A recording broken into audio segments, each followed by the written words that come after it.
감사합니다. 감사는 보물찾기, 이런 제목으로 함께 은혜 나눕니다. 초등학교 때 소풍을 가면 보물찾기가 있었죠.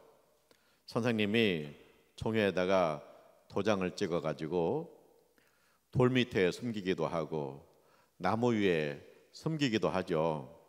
근데 이 종이 그것을 찾으면, 보물을 찾으면 선물로 나눠주잖아요. 그래서 보물 찾을 때 그 기쁨이 있었잖아요. 오늘 성경 말씀에 누추한 말, 희롱하는 말, 어리석은 말이 많은 시대에 너희는 감사를 찾아라, 감사하는 자가 되라, 그렇게 말씀하고 있어요. 우리가 보물을 찾듯이 감사를 찾아야 됩니다. 돌 밑에 숨겨져 있는 감사를 찾고 나무 위에 숨겨져 있는 감사를 찾아야 돼요.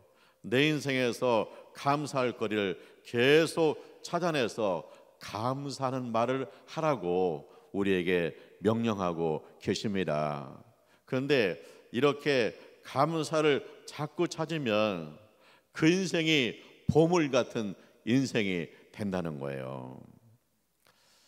목사님 중에 새벽 기도만 없으면 목회할 만하겠다, 그런 분이 계셔요.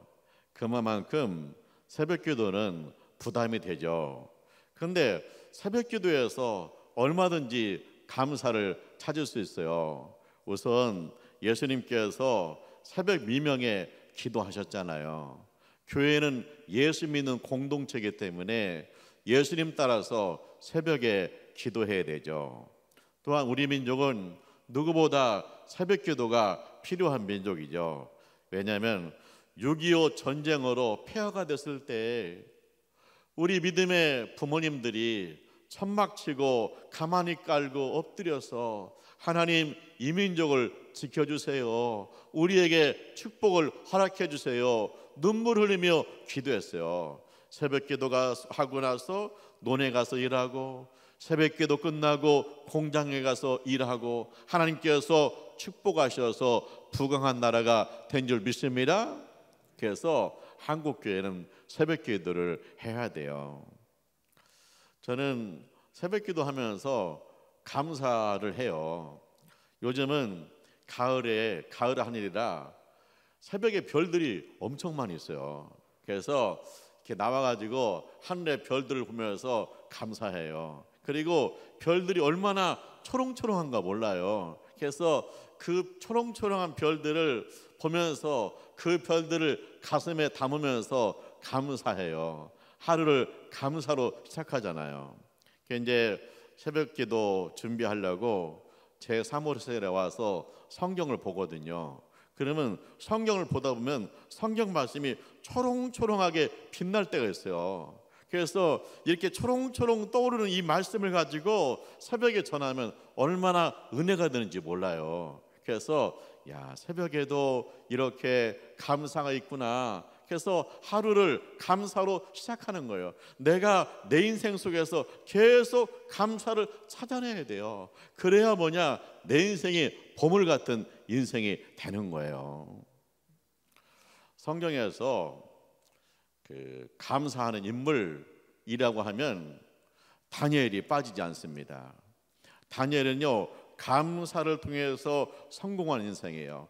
감사를 통해서 보물같이 살았어요. 보물 같은 인상이 되었어요. 다니엘이요. 다니엘은 바벨론에 포로로 끌려갔거든요. 포로라는 건 노예. 예전에 노예는 그 짐승 같아요. 그러니까 말하는 소가 노예예요. 그런데 이렇게 노예로 끌려간, 포로로 끌려간 다니엘이 바벨론의 총리가 되었어요. 나중에 바벨론의 총리가 되었거든요. 이거 정말 놀라운 일이죠. 그 다음에 또 이제 이 바벨론이 옆에 있는 나라 페르시아한테 망해요. 그래서 이제 다니엘도 포로로 끌려갔죠. 왜? 전쟁에서 바벨론이 졌으니까요. 그래서 이제 바벨론이 졌으니까 전쟁 끝나고 끌려갔잖아요.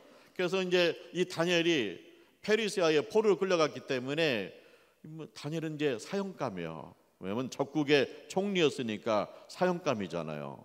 근데 이 다니엘이 페르시아의 총리가 돼요. 페르시아 총리가 3명인데 그 중에 한 명이 다니엘이 되는 거예요. 이게 어떻게 적국의 총리가 이게 또 페르시아의 총리가 될 수 있었을까? 왕이 안목이 있는 거예요. 무슨 안목이 있느냐? 우리나라가 앞으로 부강한 나라가 되려면 다니엘같이 지혜롭고 청렴한 총리가 필요하다. 그래서 왕으로 세운 거예요. 그런데 이제 신하들은 이 왕의 깊은 뜻을 모르잖아요. 어떻게든지 이 다니엘을 끌어내리고 싶어요. 우리는 전쟁터에서 목숨 걸고 싸웠는데 우리는 신하고 어떻게 적국의 총리가 될 수 있느냐? 있을 수 없다. 그래가지고 어떻게든지 이걸 끌어내고 싶어요. 그래서 뒷조사하는데 아무리 털어도 먼지가 안 나는 거예요. 왜? 다니엘이요? 총명하죠, 지혜롭죠, 정직하죠, 부지런하죠. 허점이 안 보여요. 그래서 그들이 하나 계획을 짭니다. 그 계획이 뭐예요? 왕을 찾아가서 말해요. 왕이시여, 왕은 위대하십니다. 우리에게 신과 같은 분이십니다. 이 나라가 튼튼하게 왕을 중심으로 해서 똘똘 뭉쳐야 됩니다. 그러기 위해서는 왕 말고 다른 신을 섬기는 자가 있다면 그는 사자굴에 던져 넣어야 됩니다. 그렇죠. 다니엘이 알고 있어요. 왕이 도장을 찍은 거 알고 있어요. 기도하면 죽는다는 거 알고 있어요. 그런데 다니엘이 자기 집에 옵니다. 2층 다락방에 올라갑니다. 그리고 예루살렘을 향해서 문을 엽니다. 엎드려서 여전히 하루에 3번씩 기도했다는 거예요. 그리고 그의 하나님께 감사하였더라. 자, 다니엘이 어떻게 노예로 포로로 끌려갔는데 바벨론의 총리가 되었고 페르시아의 총리가 되느냐? 이 두 가지 해답 여기 속에 있어요. 하루에 3번씩 기도했다는 거예요. 그리고 감사했다는 거예요. 여러분, 기도가 될 것 같습니까? 아니면 감사가 될 것 같습니까? 일단 분노죠. 무슨 분노요? 내가 총리인데 나를 끌어내리려고 이 신하들이 나를 뒤에서 이렇게 공작질을 하고 있구나. 그 생각하면 얼마나 화가 나겠어요. 거기서 기도가 됩니까? 감사가 됩니까? 또 하나 뭐예요? 지금 기도하면, 하나님 앞에 기도하면 이제 사자굴에 던져져요. 그러면 눈 감으면 사자가 입을 벌리고 덤비고 자기 살이 찢기는 상상이 되는데 거기서 기도가 될까? 감사가 될까? 하는 거예요. 그런데 다니엘은 여전히 하루에 3번씩 기도했다. 그리고 그 가운데서 감사를 했다는 거예요. 어떻게 감사를 할 수 있을까 하는 거잖아요. 다니엘 감사가 했어요. 무슨 감사가 했습니까? 나는 살아도 하나님의 것이고 죽어도 하나님의 것입니다. 사람이 살고 죽는 것은 하나님의 손안에 있습니다. 저들이 계획할지라도 이 일을 이루시는 분은 하나님 있습니다. 내가 살아도 주님의 것이고 죽어도 주님의 것이기 때문에 그 자리에서 감사하는 거예요. 또 하나 있잖아요. 그건 뭐냐? 지금까지 여기까지 온 것이 주님의 은혜다. 내가 포로로 끌려갔을 때, 내가 짐승같이 취급받았을 때 벌써 죽을 수도 있었고, 지금까지 포로로, 짐승으로, 노예로 생활할 수 있었는데 하나님께서 나를 총리로 2번씩까지 세워주시니 내가 감사할 것밖에 더 무엇이 있겠냐? 내 인생에 더 이상 바랄 것이 뭐가 있겠냐? 지금까지 살아온 것이 주님의 은혜다. 그래서 감사하는 거예요. 어떻게 됐어요? 결국 왕이 깨달았잖아요. 이 신하들이 공작을 했구나. 다니엘을 죽이려고 공작했구나. 근데 어떻게 하겠어요? 왕이 도장을 찍었으니까. 그래서 왕이 사자굴에 던져라, 다니엘을 사자굴에 던져라 명령하잖아요. 그래서 다니엘이 사자굴에 던져졌어요. 그 밤에 왕이 잠을 못 자요. 새벽까지 사자굴에 가서 부릅니다. 살아계신 하나님의 종 다니엘아. 놀랍죠? 나의 종 다니엘아, 페르시아의 총리 다니엘아. 그렇게 부르는 게 아니에요. 살아계신 하나님의 종 다니엘아. 그죠? 자, 이 왕의 종이면 사자굴에 들어가 죽어요. 그런데 살아계신 하나님의 종이라면 사자굴에서 살 수 있잖아. 그래서 왕이 다니엘을 부를 때 살아계신 하나님의 종 다니엘아 그렇게 부르고 있어요. 이거 놀라운 게 뭐냐? 다니엘이 평소에 왕한테 전도한 거예요. 하나님은 살아계십니다. 하나님께서 천지만물을 만드셨습니다. 하나님 앞에 순종해야 이 나라가 강건하게 살 수 있습니다. 그러니까 이게 다니엘이 평소에 왕한테 전도했으니까 왕이 그 말 듣고 믿고 사자굴에 가서 살아계신 하나님의 종 다니엘아, 네가 항상 섬기는 하나님이 너를 사자굴에서 건지셨느냐? 네가 항상 섬기는 하나님이. 왕이 늘 다니엘을 가까이 하니까 알고 있어요. 이 다니엘이 항상 하나님을 섬기는구나. 하루에 3번씩 기도하는 사람이구나.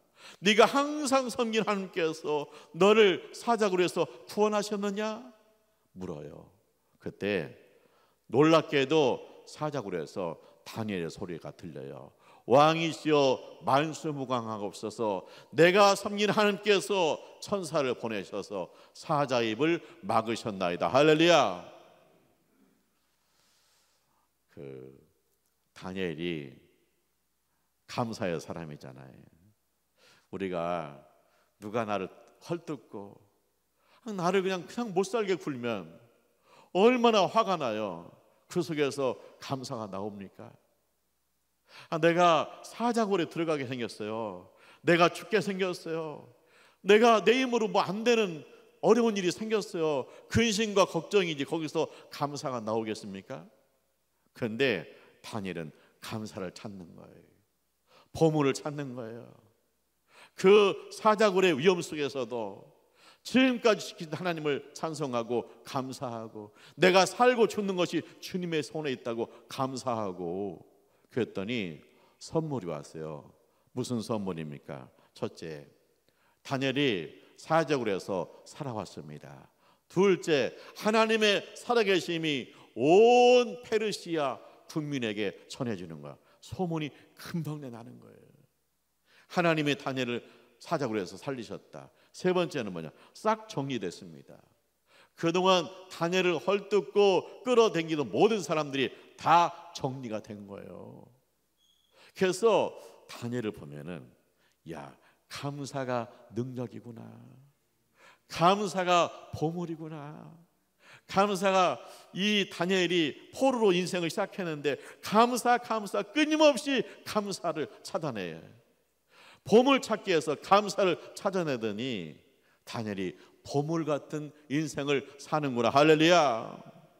그래서 누추한 말, 희롱하는 말, 그리고 어리석은 말이 많은 이 세상 속에서 우리는 뭐예요? 감사를 찾아야 돼. 새벽에도 감사를 찾고, 절망 가운데서 감사를 찾고, 사람들 가운데서 감사를 찾고, 바위 밑에서 감사를 찾고, 나무 위에서 감사를 찾고, 계속 감사를 찾으면 그것이 보물이 될 줄 믿습니다. 제가 지난주에 그 기독교 마약 중독 연구소 이사장님 간증했잖아요. 그 아들이 평범한 아들인데 술 마시고 춤추는 클럽에 갔어요. 누가 술에다가 마약을 사줬어요. 그걸 먹고부터 이제 마약 중독이 된 거죠. 나중에 마약에 더 많아지니까 엄마가 이러다가 죽겠다 싶어서 신고해서 아들이 교도소에 갔잖아요. 근데 교도소에 가도 안 되는 거예요. 왜냐? 이 교도소에 갔더니 방에 마약하는 친구들만 모아놨어요. 그래서 공유를 해요. 게다가 마약하는 친구들은 이게 감정이 통제가 안 되니까 소리를 지르기도 하고 서로 싸우기도 하고 아주 골칫덩어리예요. 그러니까 거기서 신경 안정제, 뭐 수면제 이런 거 줘가지고 뭔가 하고 있거나 잠들게 하는 거예요. 이제 엄마가 그 교도소에 면회 간 거죠. 그랬더니 아들이 그런 얘기를 하더래요. 엄마 나 하나님을 섬기기 시작했어. 그러는 거예요. 근데 그 교도소에 전도하러 다니는 목사님도 있고 또 성경책도 있잖아요. 자기가 하나님을 섬기기 시작했다는 거예요. 그래서 엄마가 깜짝 놀랐대요. 큰일 났다 싶대요. 왜냐? 이 집안은 대대로 불교 집안이에요. 근데 이 아들이 마약쟁이에서 끝나는 게 아니라 예수쟁이까지 되는구나. 이건 도저히 헤어날 수 없구나. 근데 이제 엄마가 도대체 하나님이 어떤 분이기 때문에 이 아들이 하나님을 섬긴다고 하나. 그래서 이제 유튜브로 설교를 듣는 거예요. 이제 큰 교회 목사님 설교를 듣는 거죠. 근데 설교를 듣는데 좋아요. 찬양을 듣는데 더 좋아요. 그래서 연락했대요. 자기가 아는 교회 다른 누나한테, 언니한테 연락해서 교회를 간 거예요. 이제 일생에 처음 교회를 간 거죠. 근데 이제 목사님이 설교를 하는데 그 마태복음 11장 28절을 설교하는 거예요. 수고하고 무거운 짐진 자들아 다 내게로 오라 내가 너희를 쉬게 하리라. 할렐루야. 이 말씀을 듣는데 눈물이 나는 거예요. 왜냐? 전생에 무슨 죄를 졌길래 저 아들이 마약 중독이 됐을까? 불교에서 업보다 업보, 우리 부부의 업보로 저 자식이 저렇게 마약 중독이 됐다. 거기서 헤어나지를 못하는 거예요. 그래서 업보다 그러면 너하고 나하고 죽자. 업보니까 너하고 나도 죽자. 그래야 나머지 가족이라도 살지 않겠느냐. 그런 마음을 가지고 있었는데 교회를 왔더니 수고하고 무거운 짐진 자들아 다 내게로 오라 내가 너희를 쉬게 하리라. 너희 수고하고 무거운 짐을 예수 십자가 앞에 내어놓으라. 네 아들 때문에 네가 수고하고 무거운 짐이 있구나. 이 아들 예수 십자가에 내어놓아라. 그리고 너는 이제 쉬어라. 그런데 그 말씀이 얼마나 위로가 되는지 그냥 눈물이 나중에는 눈물이 눈에서 팍팍팍 튀어나오더래. 흘리는 게 아니라 눈물이 튀어나와. 얼마나 힘이 되고 은혜가 되는지. 수고하고 무거운 짐 다 예수 앞에 내놔라. 그리고 너는 쉬어라 하는데 그 말씀이 얼마나 위로되는지 그때부터 이제 예수님이 시작한 거예요. 이제 그 아들이 2년 만에 교도소에서 나오는 거예요. 기대가 충만해요. 아들 예수 믿다고 이제 하나님 섬긴다고 그러지. 엄마도 지금까지 기도했지. 그래서 나왔거든요. 그런데 일주일 만에 사라졌어요. 이게 마약을 파는 친구들이 이 친구 나오는 걸 더 잘 알아요. 그래서 연락하는 거예요. 어디로 와라. 근데 마약 소리 나니까 그냥 가는 거예요. 마약하면 환장하는 거예요. 일주일 만에 없어졌어요. 그러니까 얼마나 낙심되겠어요. 근데 그때도 감사했다는 거예요. 왜냐? 이제 이 아들 그동안은 이 아들 나 혼자 책임졌는데 이제 하나님께서 책임지신다고 하셨다. 그래서 감사하다. 그동안 이 아들 때문에 시시하면서 나 혼자 고통을 겪었는데 이제 교회 중보 기도팀이 나를 위해서 기도해주고 우리 구역에서 함께 격려해주고 힘을 북돋아주니까 이제는 감사라는 거예요. 이제는 나 혼자가 아니다. 나와 함께하는 사람들이 있다. 그래서 감사했다는 거예요. 이 아들을 찾아가지고 폐쇄병동, 이렇게 이제 밖에 못 나오는 폐쇄병동에 든 거예요. 그리고 나서 나중에는 이제 그 제주도에 있는 그 마약 중독자 치유센터에 보냈대요. 예수 믿는 사람들이 하는 데인데 그 아침부터 찬양하고 말씀 나누고 운동하고 상담하고 그러면서 치유를 하는 그런 센터죠. 거기 보냈대요. 근데 잘하다가 어느 날 사라져 버렸어요. 왜 사라졌느냐? 이게 마약을 파는 친구들이 그 친구 핸드폰에다가 마약을 찍어서 보낸대요. 보라고. 그리고 나와라. 그래가지고 비행기 표를 사주는 거예요. 그래서 부산으로 와라. 부산에 있는 마약 소굴로 와라. 그래서 이 친구가 가버린 거예요. 그런데 이 친구가 갔는데 돌아왔더래요. 어떻게 돌아왔냐 물었어요. 그랬더니 그 친구가 그래요. 내가 마약 소굴에 갔는데 자기 마음속에 행복하지 않다, 먹고 싶지 않다, 그런 마음이 생기더라는 거예요. 마약만 보면 그냥 머리가 돌아가지고 환장하는데, 아니 마약 소굴에 가는데 행복하지 않다, 먹고 싶지 않다, 그래서 돌아왔다는 거예요. 그러니까 치유가 시작된 거예요. 그래서 엄마가 그 소리 듣고 하나님 감사합니다, 감사합니다. 그러면서 지금은 무슨 일을 하냐? 초등학교, 중학교, 고등학교, 대학교 다니면서 마약이 얼마나 사람을 황폐하게 만드는지 예방 교육하고요. 그 다음에 이게 마약 중독이 된 부모님이 감당이 안 되잖아요. 그래서 자기가 상담하고. 그런데 놀랍게도 10대, 20대, 30대 마약 중독자가 우리나라에 100만 명이래. 난 그렇게 많은지 몰랐어요. 근데 뭐냐, 부모님이 다 시시하고 어떻게든지 이것을 어떻게 해보려고 했는데 안 되는 거예요. 근데 그 어머니가 하는 소리가 있어요. 마약 중독은 결국 영적 전쟁이다. 그 뒤에 악한 영이 있다. 그래서 마약 중독이 예수 중독될 때 거기서 해방될 수 있다. 그 얘기를 하는 거예요.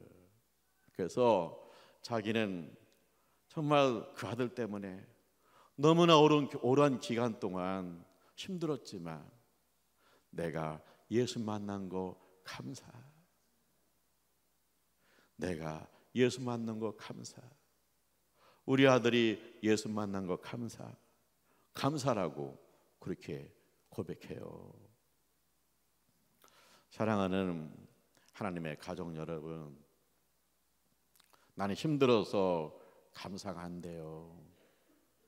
나는요, 내 꿈이 이루어져서 감사가 안 돼요. 그리고 우리가 이 누추한 말, 희롱하는 말, 어리석은 말이 많은 세상에 살다 보니까 듣는 것이 그거라서 감사를 자꾸만 잃어버리고 살아요. 그런데 하나님 우리에게 말씀하세요. 너희들 감사하는 자가 되라. 감사는 보물찾기와 같다. 네가 네 인생에서 계속 감사를 찾다 보면 네 인생은 보물 같은 인생이 될 것이다.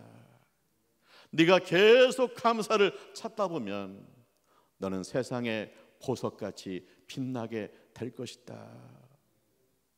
이 누추하고 어리석고 희롱한 말이 많은 세상에서 늘 감사해서 보석같이 빛나는 우리 하나님의 가족들 되시기를 주님의 이름으로 축원합니다.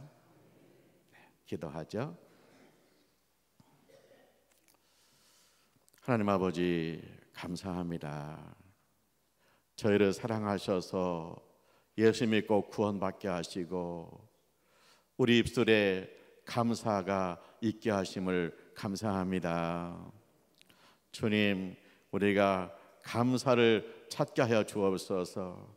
보물 찾기 하듯이 찾아서 주 앞에 영광이 되고 우리 인생이 보석같이 빛나게 하여 주옵소서. 예수님의 이름으로 기도합니다. 아멘.